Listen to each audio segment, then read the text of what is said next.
মৃত্যুর সময় কালেমা নাসিব হওয়ার সহজ আমল আজকে আপনাদেরকে বলবো আমি।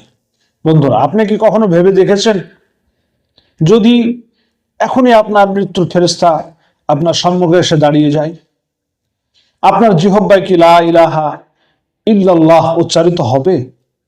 আমরা সবাই জানি মৃত্যুর সময় কালেমা পড়ে দুনিয়া থেকে বিদায় নিতে হয়। একজন মুমিনের সবচেয়ে বড় সৌভাগ্য কি, সেটা হচ্ছে মৃত্যুর সময় কালেমা লা ইলাহা ইল্লাল্লাহ পড়ে যাওয়ার আশা।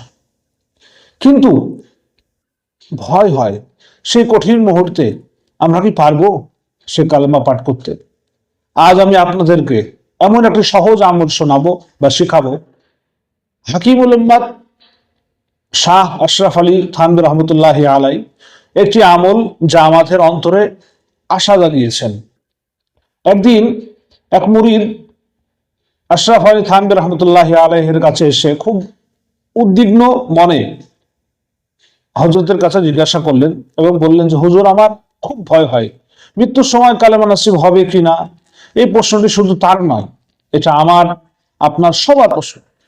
তো শেখ আশরাফ আলী থানভী রহমতুল্লাহ আলাই তাকে ভালোবাসার সঙ্গে বললেন যে, আমি তোমাকে একটি সহজ পদ্ধতি শিখিয়ে দিচ্ছি, এটা করলে ইনশাআল্লাহ মৃত্যুর সময় কালেমা নাসিব অবশ্যই হবে। ভাবুন তো, কত বড় সুসংবাদ। তিনি বললেন যে, তোমাকে কিছু কাজ করতে হবে। সেটি কি? নাম্বার 1 হচ্ছে, প্রথমে 2 রাকাত সালাতুল হাজাত আদায় করতে হবে। নামাজটি হবে মনোযোগ ও বিনয়ের সাথে। নাম্বার 2, তারপর সুন্দরভাবে অন্তর দিয়ে কালেমা শাহাদাত পাঠ করবে, লা ইলাহা ইল্লাল্লাহু মুহাম্মাদুর রাসূলুল্লাহ। নাম্বার 3, এরপরে মোনাজাতে আল্লাহর কাছে বলবে যে, হে আমার আল্লাহ, এই কালেমা আমি আপনার কাছে আমানত রাখলাম, মৃত্যুর সময় আপনি এই আমানত আমাকে ফিরিয়ে দেবেন। সুবহানাল্লাহ, কি গভীর কথা। আমরা আমাদের ইমানের সম্পদ কালেমাকে আল্লাহর কাছে আমরা আমানত রাখছি। তারপর শায়েখ বললেন, মনে রেখো, আল্লাহর চেয়ে উত্তম আমানত রক্ষাকারী আর কেউ নেই, তিনি ঠিক সময়ে আমানত ফিরিয়ে দেন। ভাই বোনেরা, আমরা দুনিয়ার ব্যাংকে টাকার জমা রাখি, কারণ বিশ্বাস করি যে সেটা নিরাপদ থাকবে, আমাদের সে টাকাগুলো ব্যাংকে। কিন্তু আমাদের সবচেয়ে বড় সম্পদ কি? আমাদের ঈমান, আমাদের কালিমা।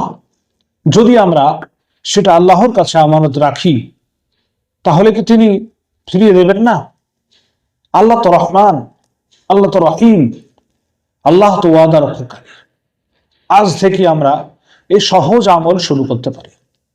কোনো বড় খরচ নেই, কোনো কঠিন ইবাদতও নয়, কিন্তু শুধুমাত্র 2 রাকাত নামাজ আর একটি আন্তরিক দোয়া।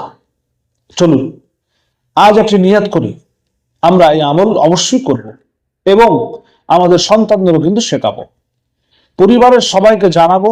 হয়তো এই আমলই আমাদের বা আমার বা আপনার আখিরাতের সফলতার কারণ হয়ে যেতে পারে। আল্লাহ আমাদের সকলকে মৃত্যুর সময় ঈমান ও কালেমার সাথে দুনিয়া থেকে বিদায় নেওয়ার তৌফিক দান করুন, আমিন।